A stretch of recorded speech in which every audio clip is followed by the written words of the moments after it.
Stop's back again for another Arsenal and Chill with my brother from another mother, my boy Colin. What you saying, Colin? Say hello to the people.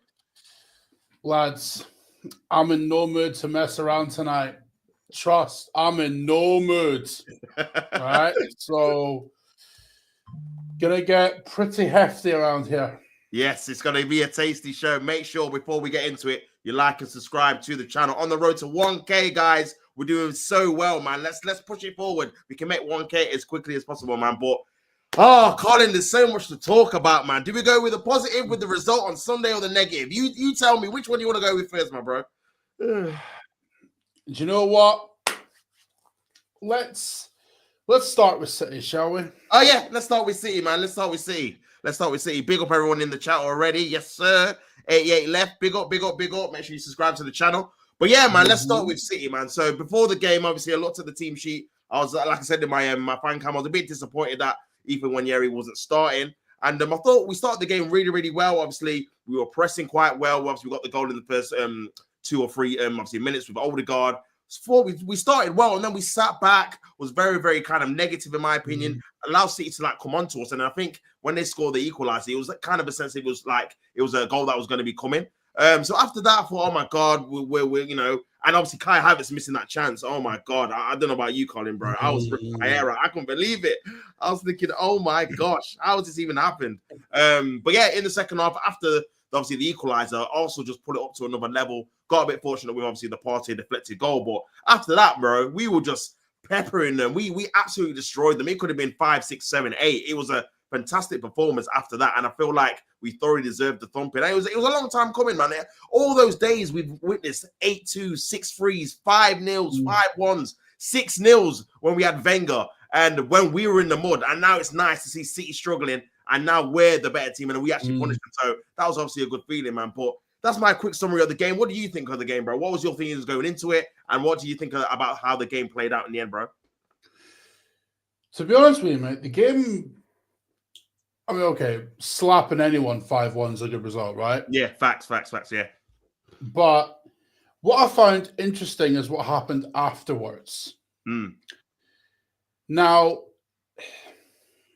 obviously, we started out fast, but with the first goal, it's almost as if Kai Havertz is going through this crisis of confidence. Like, I don't know what's going on with him, because the first goal, he has a chance to shoot himself, instead he passes it to Odegaard. So he clearly wasn't confident. The second goal, well, the second chance he had, boy, I don't know how you explain that, to be honest, because I'm not being funny, bro, but Wally Walcott scores that. Wally Walcott. Seriously. Yeah. Throwback. Seriously, bro. Walcott scores that. Like, it's true. See what you like about Walcott and his like lack of awareness to the offside trap, but he'd always score tap-ins. And that was a tap-in. So to me, it's just like, I don't know. I'm glad he got the goal later on, but yeah, facts. I don't know. Maybe the trip to Dubai will help him out a bit. I don't know, but it is what it is, man. You know, Kai is just doing Kai things now, so I don't really expect much else. I mean, City. I mean, bruh, I don't know what's going on with them. Some have suggested that it's the midfield. I don't think it's anything to do with like on the pitch stuff. No, I really don't. I think it's down to Pep's personal life having an effect. Because Henri touched on it post game, like he talked about it and he was sympathetic to Pep's situation. And to be honest with you, I agree with him completely. I agree with him, because it's physically impossible for your personal life not to affect your work life. Like, because we're all human at the end of the day, right? And regardless of what we think of City and their charges and all of that, no one wants to go through the shit that Pep's dealing with right now. So from that respect, I can handle it. As far as what happened afterwards, all I've seen on the socials is Liverpool fans crying, which I don't really get. Like, I mean, you're top of the league and you're flying. Like, why do you care? Yeah, facts. And City fans, well, look, I've thought this for a while. City fans, when it doesn't go their way, a lot of them are nothing but crybabies. Mm. You know, so it's just like all this nonsense about, stay humble and all that, brother. Try a 5-1 win, right? Where Miles Lewis-Skelly, he didn't do anything like harsh or anything. He just took the piss a little bit. Yeah, I'm right to be so, bro. Right to be so. I've seen Haaland said to him in the last game, "Who the hell are you?" or "Who the F are you?" Bro, he's got the right to reply, man. And what a better way to reply to score on your head top and do your own celebration, bro. His first ever goal, Colin. It's crazy. Crazy, man. Swear down, bro. Like, it doesn't. It's honestly football, in my opinion, misses that. Yeah, 100%. That it misses that stinging, like, just hatred, man. Yeah, stinging venom. Because look, a lot of people will say, actually, I heard Gary Neville talk about this. He found the whole Gabrielle screaming in Haaland's face thing disrespectful. I'm sorry, did this fucker forget what he's done to us over the years, where he literally went up to the Liverpool fans and kissed the Man United badge? Yeah, got fined for it. He forgot about that, did he? The hypocrisy, man. It's crazy, Colin. It's crazy. Like, I don't get it. It's like, what I go back to what Micah said years ago, right? Yeah. When it's Arsenal, people just want to lump in all the time. Yeah, facts. You know what I mean? Like, he's not. It's just I don't get it. Like, are me and Top's getting over exuberant and saying that we're going to win the league? No. We don't. We've been around too long to do that shit, right? But at the same time, we're going to enjoy a 5-1 win over the team that has beat us to the title twice. Like, that's just a natural thing. Like, I mean, look, could this result swing momentum in our favor? Yes, of course it could. But equally, I think it comes down to the 12th of February, if I'm honest. Because Everton play Liverpool on that day. Yeah. And if Liverpool win, I think that'll knock the stuffing out of us. I really do. Yeah, it'll be difficult after that. It will be difficult, man. But equally, I also think it comes down to the Carabao Cup tie against Newcastle on Wednesday. And look, I know me and you have said previously that we're out of that, right? But that said, I've looked at Newcastle's form recently and the momentum that we could gain from our last few games, Wolves and City. Yeah. And I'm not saying it will happen, but it's not impossible. Like, we could make the final. Like, it's only a 2-goal deficit. I'm shown that we can do it. We've shown that we can score goals. Definitely. It's just a case of keeping them out the other end. So we'll see. We'll see, man. Big up everyone in the chat. I was going through the comments quickly now. I think Arsenal are going to finish 5th now. Wow. You know what? After that transfer window, maybe you might be right, bro. We will have to wait and see. He says, obviously, no major signings. Big up you, boy.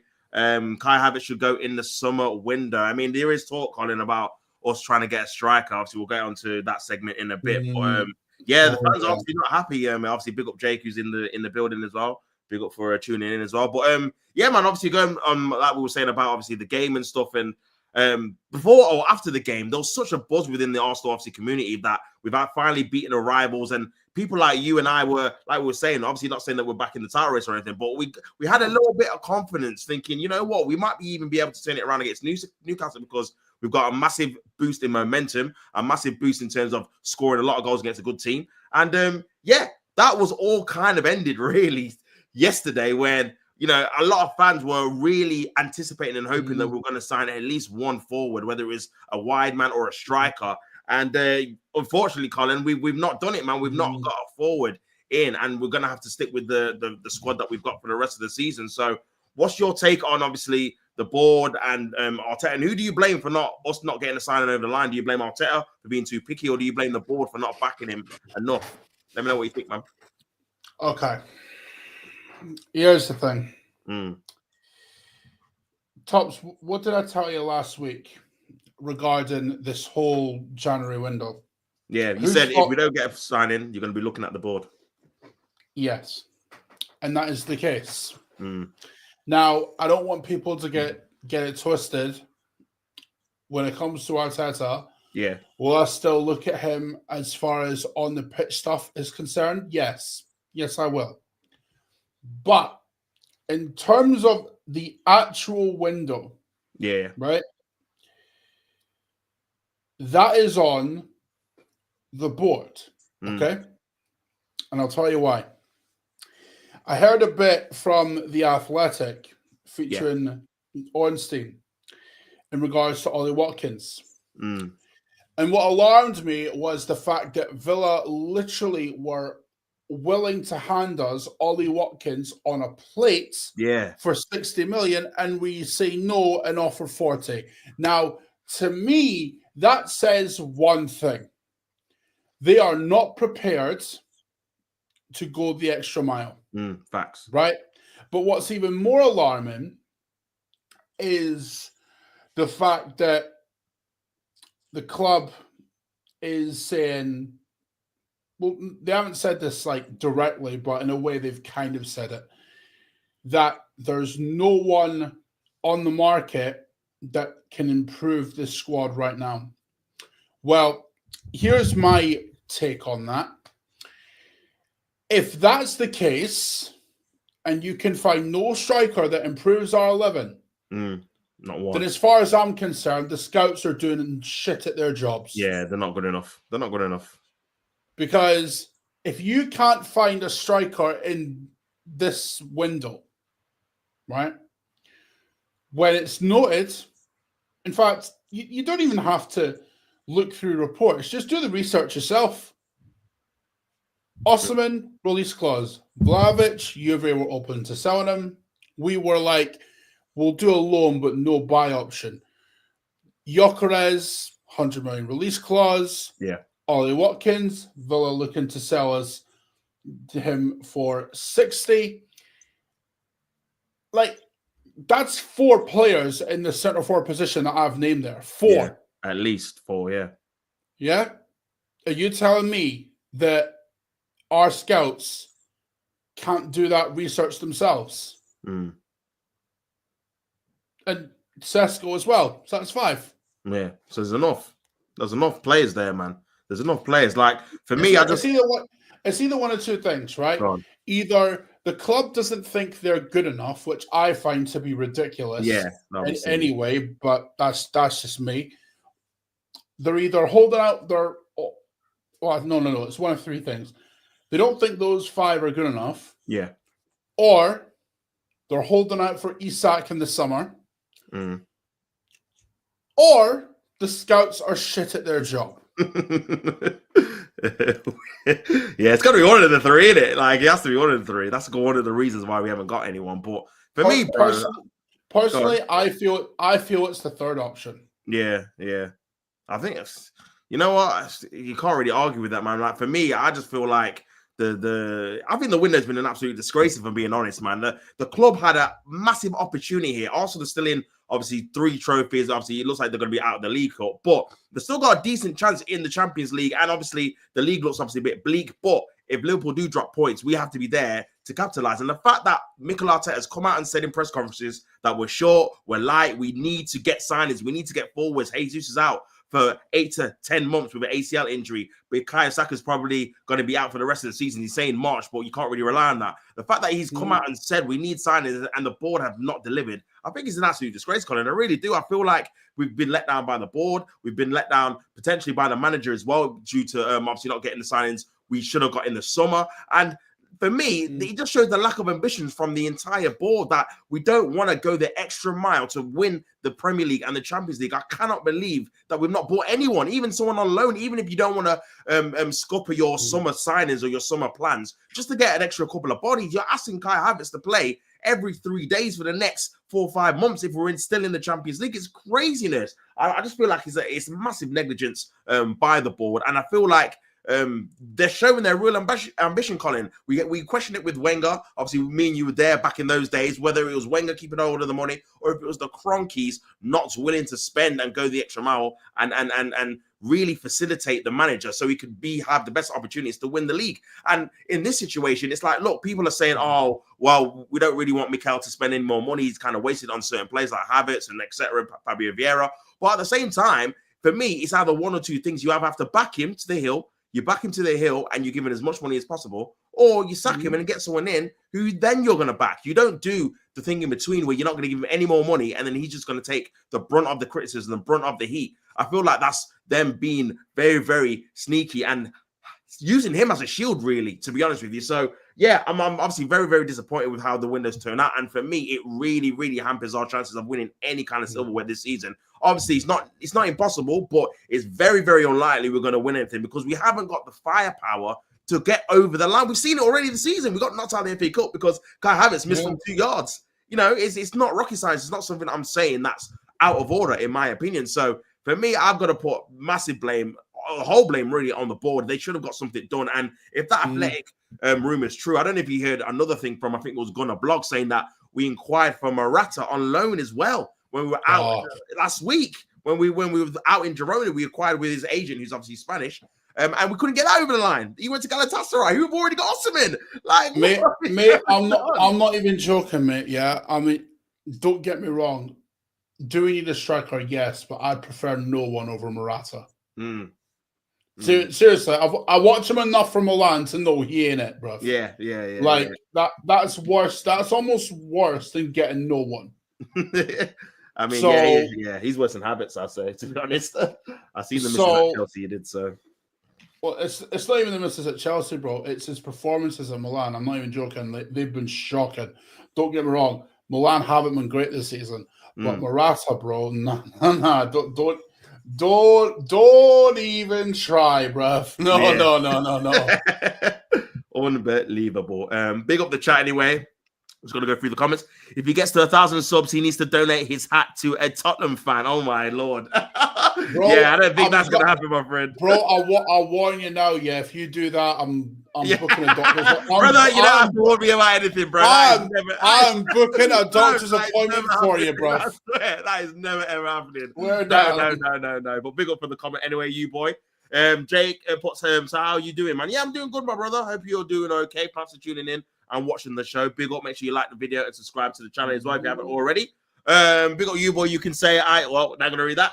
Big up you boy. I think Nottingham Forest will win the Premier League before Arsenal, Chelsea, and Tottenham. Well, you know what, we said this before, Colin. Like, after Leicester won it, you cannot rule any team out, can you? Like, who knows? They might do it. Chris Ward has got 17 league goals at Forest, bro. Chris Ward. I can't remember last time the striker got how many. Okay. Crazy. Right, listen. I won't rule out Forest, right? And I won't rule out Chelsea. But I will rule out Tottenham. The Tottenham one, never, ever. They're more likely to get relegated than win the league, mate. That's how I say. That is how I'll say for definite, man. But big up for the comment anyway. So, yeah, man. So, Colin, no signings. And what's your thoughts on the rest of the season now, bro? Now we're definitely not getting anyone in. Do you think the club are going to rush back Saka? Do you think Ethan's going to be able to start regularly on a regular basis in the Premier League? Let me know what you think, bro. Do you know what? We just got to brace it. Like, we just got to brace them, man. Yeah. Thing is, Arteta's been cagey about Saka. Like, he didn't mention anything about him in his presser, from what I read of the Cliff Notes. White's due to be back soon as well, like possibly after the Dubai trip as well. Yeah. Thing is, all we can do as fans, right, is get behind the team. Yeah, that's all we can do, right? Because there's no point in kicking and screaming and all of that because Waste of energy, man. Yeah. Waste of energy. So, way I see it, bro, we just got to get behind the team. I mean, the board, man, they have a lot to answer for. A lot. Like, I'm not. If anyone seriously expects this board to act in the summer,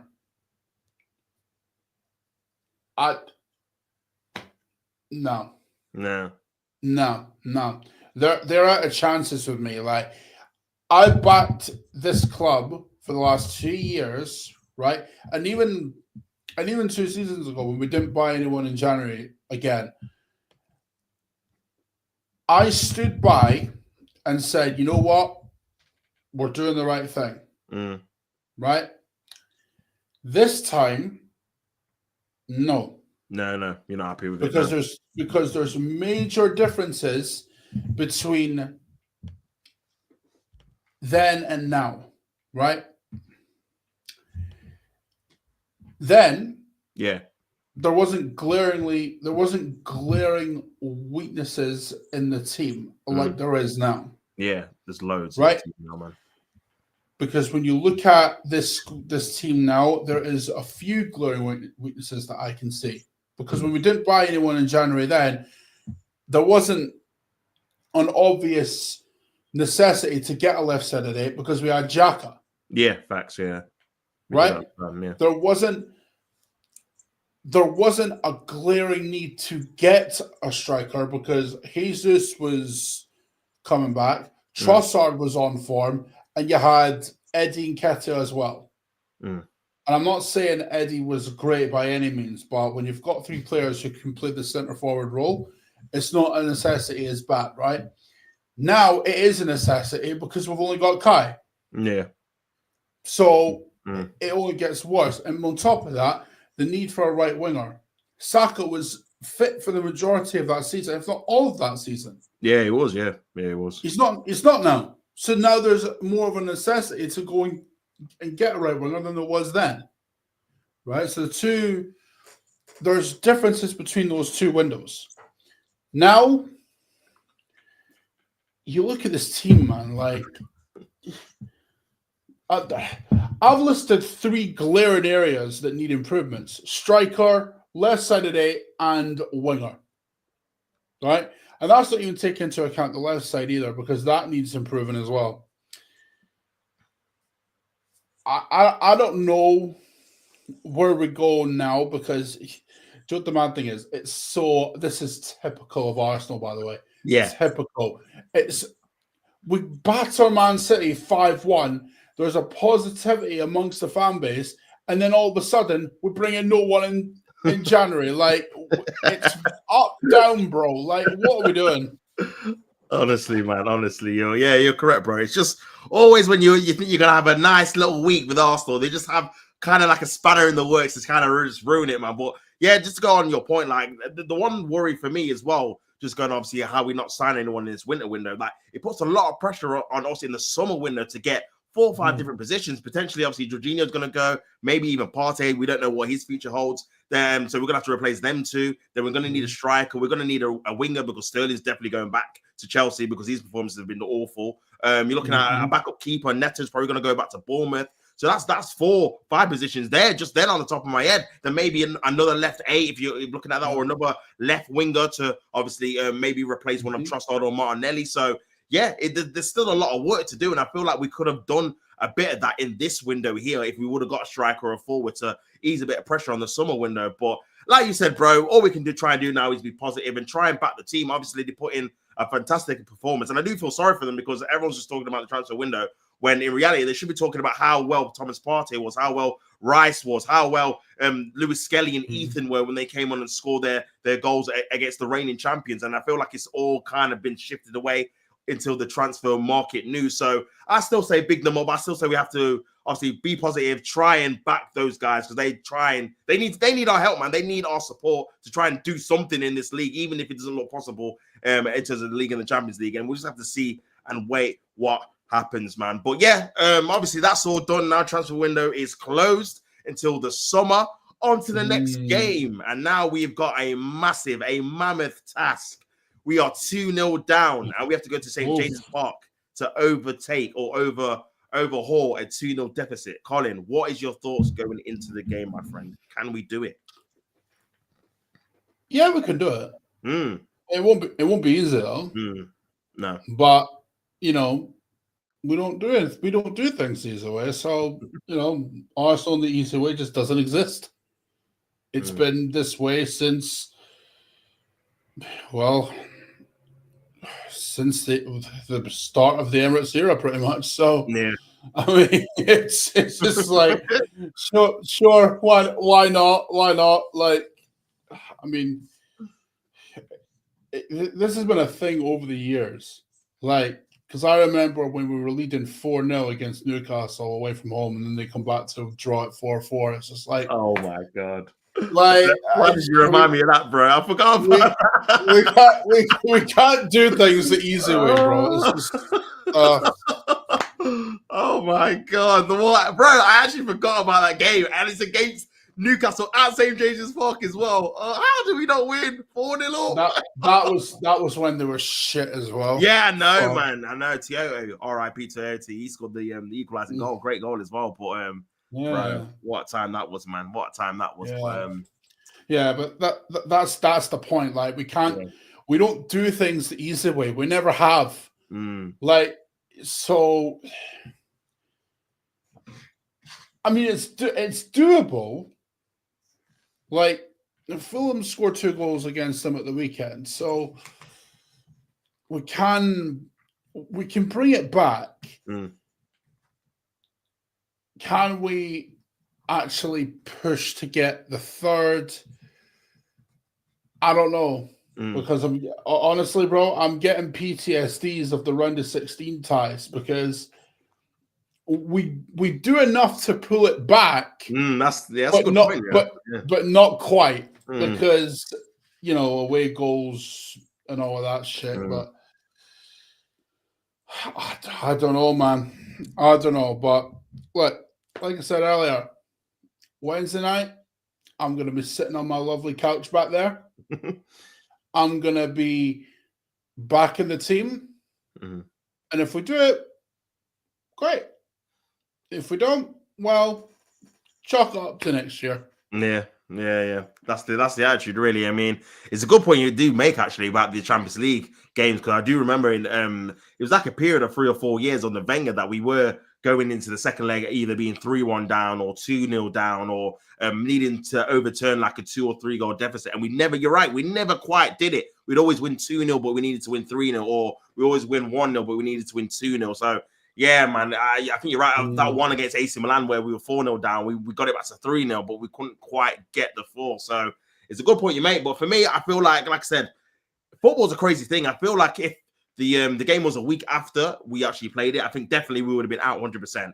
But because it's been a month, a lot of things have happened in that month. Newcastle at the time were in form, flying. But since then, they've lost 4-1 at home to Bournemouth. They've just lost at home again to Fulham. And in that time, we've just beaten Manchester City 5-1. So those things definitely can have a momentum swing. Arsenal are scoring goals now. They've won their last 3 games as well, whereas Newcastle have lost the last 2 home games. So it might be a bit difficult. And if we score an early goal, it could be a bit nervy for Newcastle, just because the fans know they've lost their last 2 home games in the last 2 games. So, yeah, I don't know, man. For me, I wouldn't say we're definitely going to do it. I'll lean on the side that Newcastle are going to get to the final. But if we can get an early goal, then I wouldn't rule it out, man. Never say never. Arsenal are a weird team. We will draw at home to Everton, but then beat Man City 5-1. We will lose away at Bournemouth, but then beat Aston Villa 2-0. That's just the way the team is. Do you know what I'm saying? So that is the way we are as a club, bro. Like, because what was it? No one was expecting us between, especially last season, right? Yeah. When we went on that mad run, only losing to Villa. No one expected that. No one. No one, because we hadn't shown that form before that. I mean, yes, we were getting wins, but we weren't on the edge of perfection like we were at that point. That's, funnily enough, that's what it's gonna take to win the league. Yeah, it is. Yeah, that. And to be honest with you, even that run might not be enough, because we'd have to I mean, look, Liverpool. I don't really have anything against Liverpool, if I'm honest, because it's just like, well, there's not that.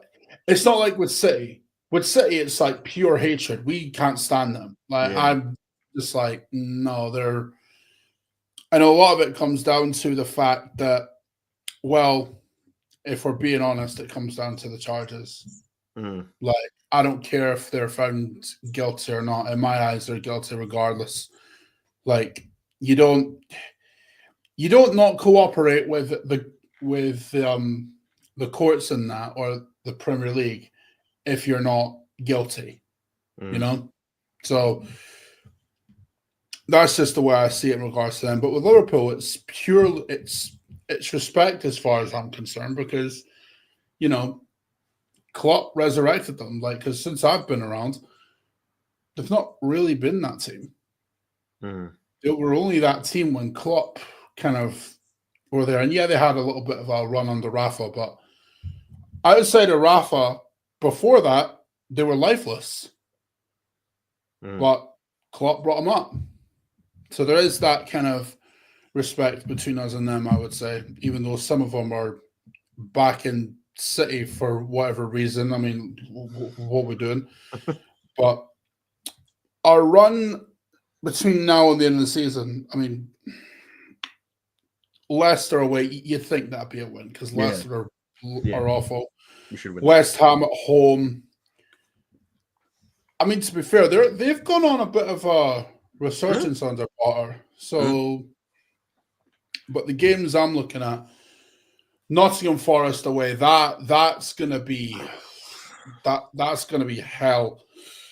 Manchester United away, I mean, look, Man United are terrible, but at the same time, it's Old Trafford, and we don't have a good record at Old Trafford. Like, I think, because outside of the COVID season, we've only won there once, and that was last season, ironically. So that'll be difficult. And Man United have this thing where they turn up in big games. I don't know what. I don't know why. Chelsea at home, London derby. You never know what could happen. True. Then Fulham at home again, another London derby, man. Not beating them in a while, Fulham. No, and then Everton away. I mean, they're going under a resurgence under Moyes as well. So that run between Forest and Everton, I'm looking at that and thinking, if we can get wins in all of them games, then that would give us a good chance of winning the league if we can win all them games, because then the momentum switch will go, right, okay, we can do this. Because our games after that are Brentford at home, Ipswich away, Palace at home, and then, of course, you have Bournemouth at home, but then you go straight to Anfield. So if we can get through that run of Forest, United, Chelsea, Fulham, and Everton, and we win all of them, then there's a chance we take it to that Liverpool game. I'm not saying it will happen, but there's a chance here. Like, let's kind of put the negativity of the transfer window aside and focus on that. But right now we've got to focus on Newcastle and then Leicester, because there's no point in talking about that run between Forest and Everton if you drop points to Leicester, because then what we're doing. So I don't know, man. It's just so annoying. We get so close and we never actually push the envelope to kind of go for it, innit? Yeah, it's frustrating, bro. It's frustrating. But yeah, you do make a good point, man, in terms of the fixtures. Just going on to Liverpool's fixtures, we've obviously got Leicester. So they've got Wolves at home. You expect them to beat them. But then they've got Manchester City away, which is obviously going to be a very difficult game. Then they've got Newcastle at home, which again will be a very difficult game.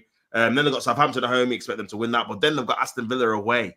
So that, again, will be a difficult game. And then they've got Everton at home, which is, again, a derby. So in that time period, you would say that Liverpool probably do have harder fixtures with the away trip to Aston Villa, at home to Newcastle, and away to Manchester City. So you will think that they're going to drop at least a few points. Maybe not, they might not lose, but you would say that there's a couple of draws in there at least, especially with the reinforcements Aston Villa have made with obviously Rashford and Asensio in their front line to go with Watkins and Morgan Rogers. So, bro, we just have to stay in there, man. We can't let the lead get any bigger than it is. Obviously, it's 6 points with the game in hand. Even if they do win their game in hand, it's going to be 9 points, which obviously is going to be very, very difficult, especially at this stage of the season. But we've seen it before. We were 8 points clear in April. We didn't win the league. Obviously, we've seen it with Newcastle being 12 points clear at Man United. They didn't win it. So, and we've said it before, like, different games at the end of the season are always different because the pressure is on. So a game against like a Southampton or against a West Ham where you think you would normally win, in April, May, it's just a different ball game because the pressure of we have to win this or the league's gone. And we've seen it a couple of seasons ago with us, man. We drew away at West Ham when you think we would have won that game. We drew with relegation side Southampton at home. They scored. We were 3-1 down. They conceded 3 goals against them because of the pressure. So yeah, man. And anything's possible, bro. Like we can't rule it out just yet because I feel like there is a few more twists and turns in the season. Who knows who's going to stay fit, who's going to get injured for Liverpool or for Arsenal. So yeah, I feel like we just need to stay in there. And hopefully this could be a catalyst. I feel like the Wolves game could be a catalyst. That obviously decision that was obviously terrible by Michael Oliver. The fact that the team fought back and won that game, and then ever since then, obviously we won in Girona and we beat Man City. Hopefully we can use that as a stepping stone to go on a massive run. We know the team can do it. It did it last season. Yes, we haven't got Saka, but Ethan's coming in. Lewis Skelly we didn't have last year as well, and he's been a very good addition to the squad. Calafiori is obviously fit now, so hopefully we can, stay positive and try and get a bit of momentum going and see what we can do in the league, bro. But yeah, going on to the Newcastle game. On the Wolves thing though, right? Another point I'll make before we move on to Newcastle. Yeah. What happened after Wolves, or after the decision got overturned? Yeah. And look, I've wanted to get this off my chest for at least a week, so I'm going to do it now. Yeah, go on. Right now. What happened after the decision got overturned was an absolute disgrace, and I'll tell you why. Yeah. Because the decision got overturned, the PGMOL clearly didn't like it. They clearly didn't. So what do? They use Sky, they use TalkSport, and every other form of the media to send out a hit piece on our club. And don't tell me that wasn't by design, because I'm telling you it was. It was. You only have to look at all of the evidence. Why do you think that Gary Neville goes on the overlap of all places and calls Arsenal fans entitled? Just saying. It was a hit piece. It was done by design. And on top of everything else, if for no other reason, yes, the City result will give us momentum, but you know what else will work in our favour? The fact that the entire footballing world is against us, and it's very much a siege mentality of like us against the world. And remember, Jose Mourinho, one of the most successful managers of the last 20 years, because Chelsea have had this done to them too, right? Chelsea used this us against the world mentality, and look how that worked out for them. So if I'm Arteta and I'm in that dressing room, I'm weaponizing this hit piece done by the media and the PGMOL for the players to go, you know what? Everyone thinks we can't do it. Well, you know what? We'll show them we can do it then. Yeah, facts. Weaponize that. Use it as motivation, because it can be done. It can be done. And but for Gary Neville to say that Arsenal fans are entitled, and again, like we pointed out last week, there's no evidence of the abuse. Where is it? Where is it? We're still waiting, man. We're still waiting. Where's the proof?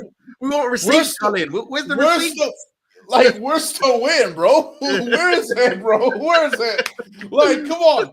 Show us the evidence. Yeah, right? yeah. Until then, Do you know what I find funny though? God. Gary Neville this week, no, actually not just this week, but last week, he has damaged his credibility now. Mm-hmm. He has, and now, and like he started off with like the Arsenal fans don't like me anyway. Well, that doesn't mean you use us as something that you can basically just get your clicks off of.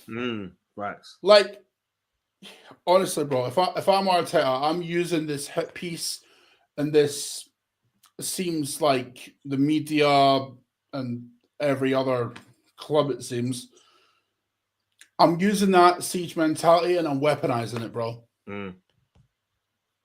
Like, show all that stuff to the players, because if anything else, that might give them the motivation to go, you know what, fuck all these lot.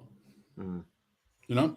Yeah, no, I agree, bro. I agree. And I think it's a good obviously point you made in terms of like, you know, Liverpool fans are bodying up with City fans. It feels like everyone's rivals, everyone's ops are Arsenal. Like the Chelsea fans don't want to see us win the league. Liverpool fans don't want to see us win the league. City fans don't. Man United fans don't. And I feel like because we've not won it for so long, the thought of Arsenal actually getting a major piece of silverware and being able to rub that in people's faces, I think that turns a lot of obviously rival fans off. So they're willing us to not obviously get the job done in the end. So yeah, I think you're right, man. You know why that is? Yeah. You know why that is? Yeah, of course. Because listen, man. If we win the league, I'm telling you right now, we'll be unbearable. Oh, mate. You don't want to see us. No. You don't want it, man. You don't want to see us win that, man. You don't want to see us win that, man. That major. Like, don't get it twisted, bro. I might cry when we win the league. And look, I don't care if that gets clipped. Yeah. I'll happily admit it. If we win the league this season, I will cry like a baby. I will ball up, bruv. All right? But again, it'll wind everybody up, because you'll be like, because look, I know what will happen the minute we win the league, and I'm sure you do, Tops, as well. Yeah.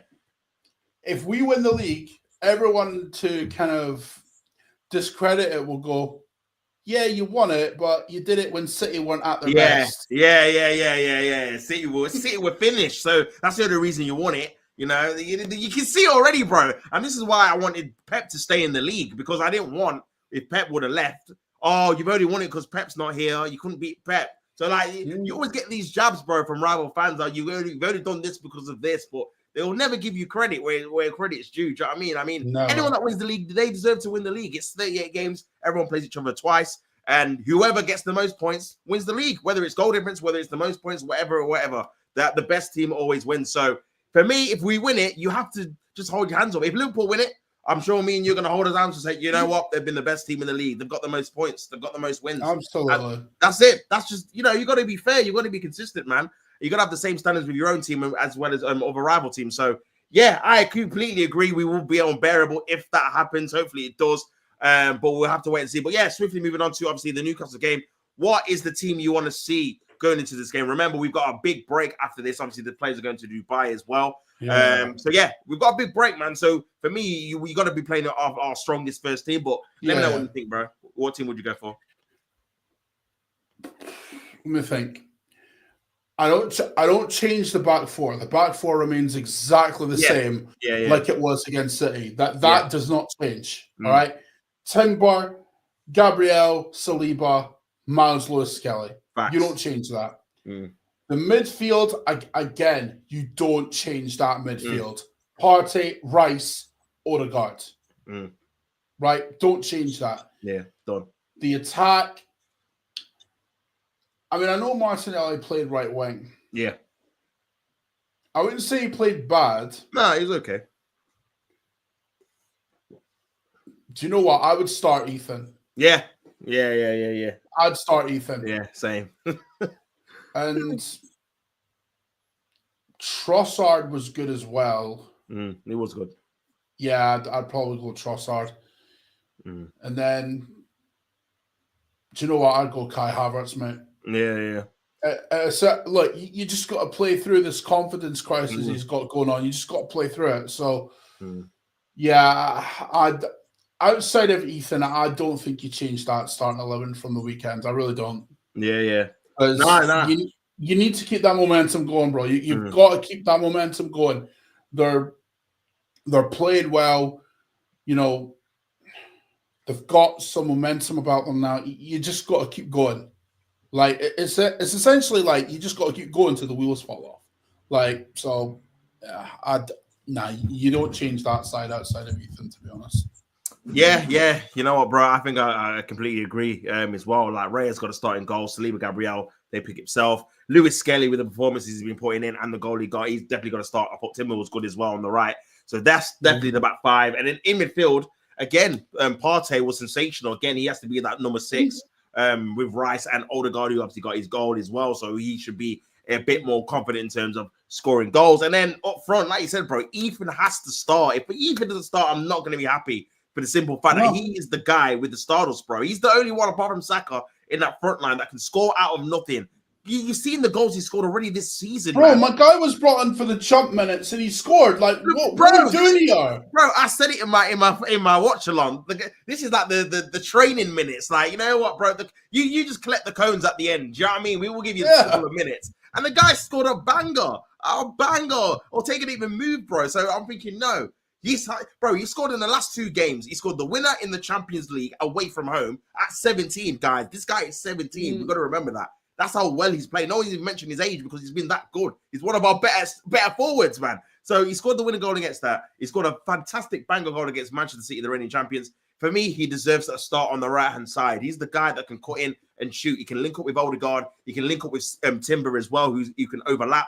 Bro, we need goals. We need at least 2. You know what I mean? To take it to extra time. So we have Kai Havertz, like you said, bro, he's not in the best of confidence in terms of he's missed a lot of chances at Wolves. He missed a lot of chances against obviously Manchester City as well. Like we're gonna, if we get chance, bro, please, we need someone that's gonna be clinical and put it away. And we've seen it with Havertz. He's not reliable in terms of goal scoring. He can score the odd 1 or 2, but when it comes to the big chances in the big crucial moments, he tends to miss. So for me, if we've got any chance of winning, Ethan on the right, Havertz obviously up front because we ain't got enough striker. We didn't bring one in, so he's only fit striker. And then Trossard, who I thought sneakily, quietly had a decent game against the Manchester City, kept possession well, rotated well, was good obviously in the forward areas as well.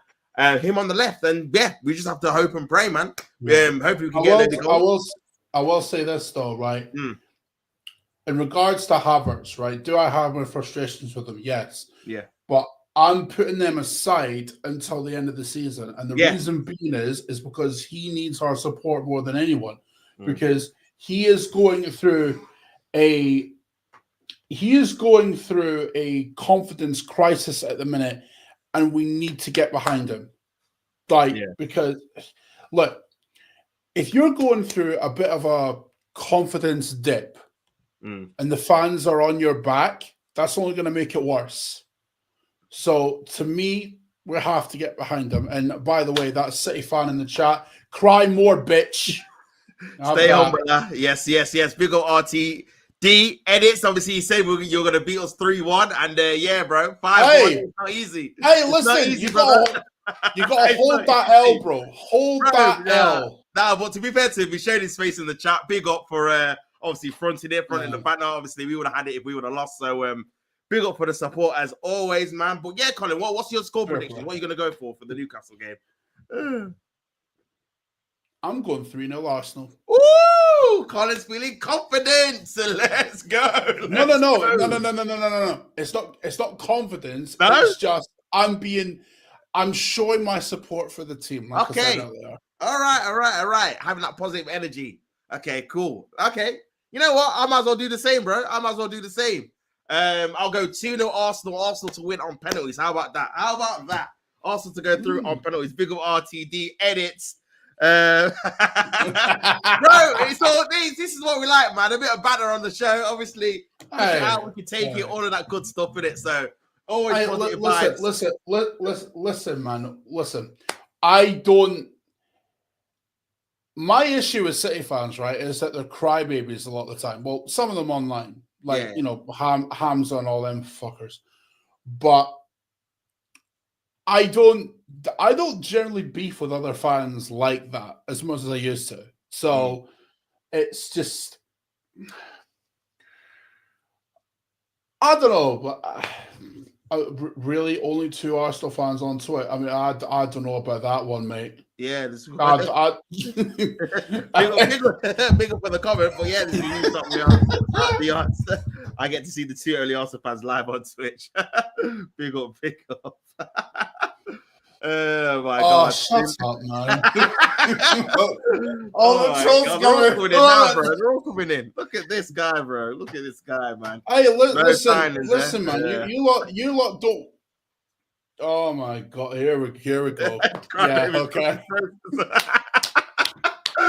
No, fair play. You got me. Fair play, man. Big up. But nah, man. Yeah, it's all love, bro. It's all love. It's all love in the chat, man. Arsenal chill. That's what it's all about. You get to chill and watch your 2 favorite Arsenal fans. So yeah, man, I'm gonna go 2-0 Arsenal to win on penalties, and hopefully we can get the job done. Obviously, we're doing a watch along for that tomorrow, so make sure you stay tuned for that. But yeah, man, this concludes obviously this episode of Arsenal Chill. Colin, let the guys know what you've got planned, my friend. Let's see. I mean, do you know what? Do you know what's mad? Go on. I'm still waiting on FM25 news. Bro, I was gonna message you as well, you know. I seen he got not cancelled, but he got delayed again, bro. I'm like, what the hell? No. Okay, look, it hasn't been delayed, but yeah. The worst thing is the lack of communication. Like, because they said in their press release, like, the end of January. Well, we're at the start of February now. Damn. So, I mean, no nothing. It's a massive L. Like, I guess my thought process is it's either a problem with the licensing. Yeah. Or it's something else that they've not talked about. But that still doesn't explain the lack of communication. Because if it was the licensing that's the issue, then why not put out, like, you know, a community post on the YouTube or I don't know, like I don't get it. But until then, we're just having some fun on TW20 because I can't stand the new game, and I've still got the save file from the TNA 2010 database that I was doing. All right. Okay. So, like, young AJ, Samoa Joe, and all that shit. So yeah, we'll see.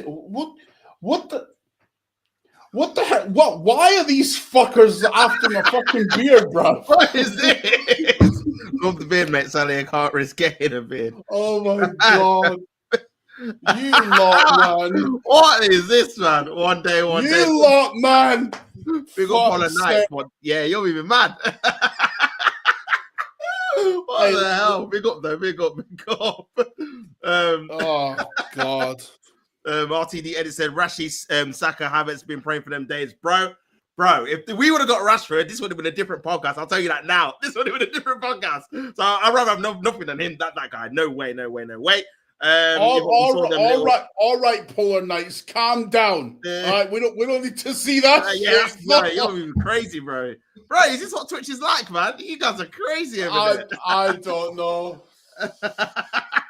What is going on, man? We saw them little Rashford to Arsenal rumors. Nothing happened, thank God. Nothing did happen, man. I think, to be honest with you, I think if we had another loan spot available for a Premier League team, I think we probably would have done it, man. Unfortunately, but yeah, man. Ty God, yeah, this Polar Knights guy is crazy. I tell you, man. It's crazy. You lot are mad, you know? I mean, mad, man. But big up everyone that's commented for the chat, man. Been an active chat today. That's what we like to see, man. On the road to 1,000. Make sure you subscribe to the channel if you're not already. And make sure you follow Colin on Twitch as well. I'll put his description, link in the description below as well, man. But yeah, that concludes the episode. Hopefully we'll be back next week with another positive one that we've got through to the League Cup final. But we will see tomorrow. But yeah, man, that's been Arsenal Till. I've been your boy Tops. Don't hate the player, hate the game. Until next time, people. We are out. Peace.